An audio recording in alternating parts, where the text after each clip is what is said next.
concubines were, you basically have wives, concubines, and virgins were a social class, but then you also have, prostitutes, another social class. All of the, and we'll include virgin here as the sort of anti-example, but all of these are about sexual relationships. And wives, just had a superior status. It wasn't always more public than concubines, because concubines could be a concubine publicly. It was known. It wasn't just like a mistress, that kind of thing.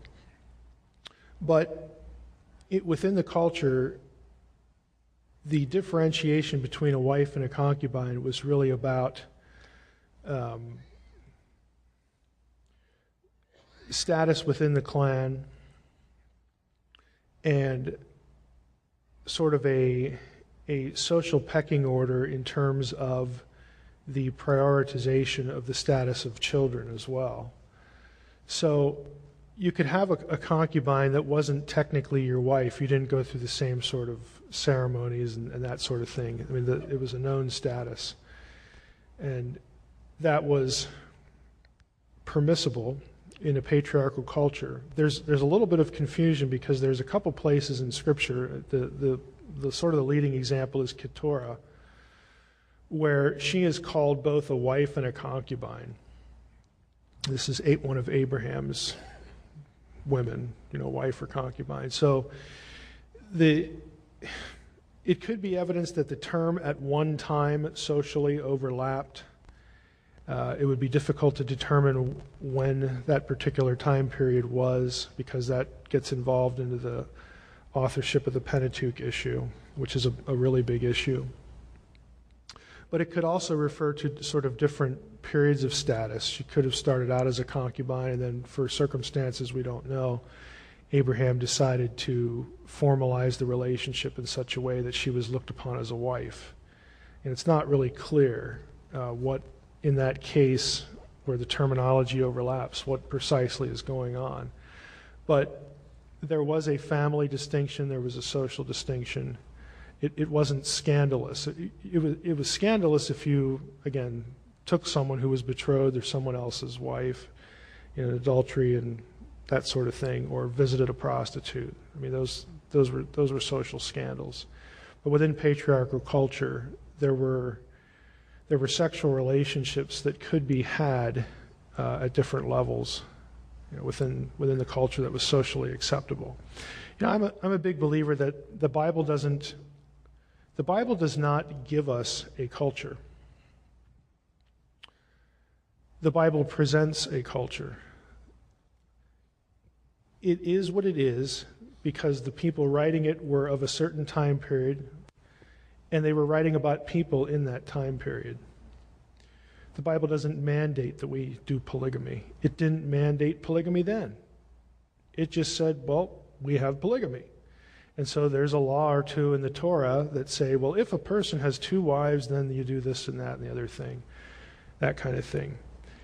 By design, God never intended to lay down a culture for all time and eternity. There is no inspired culture, period. Because God knew that even though the Bible isn't written to us, it would be written for people that would live long after the patriarchal period. Even within the Bible, as I alluded to before, culture changes. The Bible is not about establishing a culture. And so, okay, they had polygamy. That's nice. By Jesus' day, it was like, well, this is probably, you don't want to do this, and nobody really does it anymore. Jesus references the ideal of marriage back in Genesis.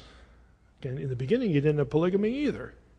You have it after the fall. So we know what the ideal is. We know what Genesis is about and all that sort of thing. But there will be people that just, throw up their arms. Oh boy, I can't have a high view of Scripture because it has polygamy or something else. Or some critic that says, I'm going to dig you now. I'm going to bring up polygamy. Big deal. Show me the verse that says this is the culture God inspired. where is this a rule for us? It isn't. It is that way because that's when it was produced. And oh, by the way, when God prompted people to write something, when he prepared them throughout their lives for a given time and a place and an occasion that he could foresee, that I need this person to be molded into this type of individual because he's going to be in this particular circumstance, and I'm going to need him to write something down, to write a letter that needs to be written that's uncomfortable, to do X, Y, or Z. And so God providentially prepares this person through the course of their whole life. When God works with people to produce this thing we call the Bible, he never is surprised at what he gets. I mean, God never had a moment where it's like, oh, the second millennium BC, what was I thinking? Why didn't I do this later? I could have expressed this in so much more detail. Boy, I wish I had a mulligan. Look, it never happens. God is never surprised at what he gets. He makes the decisions to produce Scripture when he produced it, with whom he produced it, at whatever time and circumstance and culture they were. They got the job done. God was satisfied with the result. He isn't surprised. He doesn't regret making the decision when he did. He knows what he's getting. And it was his decision to do it that way, at that time, with those people. Deal with it. I mean, honestly, honor God's decisions. They're his decisions. You might think there was a better way to pull this off. Talk to God someday about that. He'll shut you down pretty quickly. But, honor God's decisions.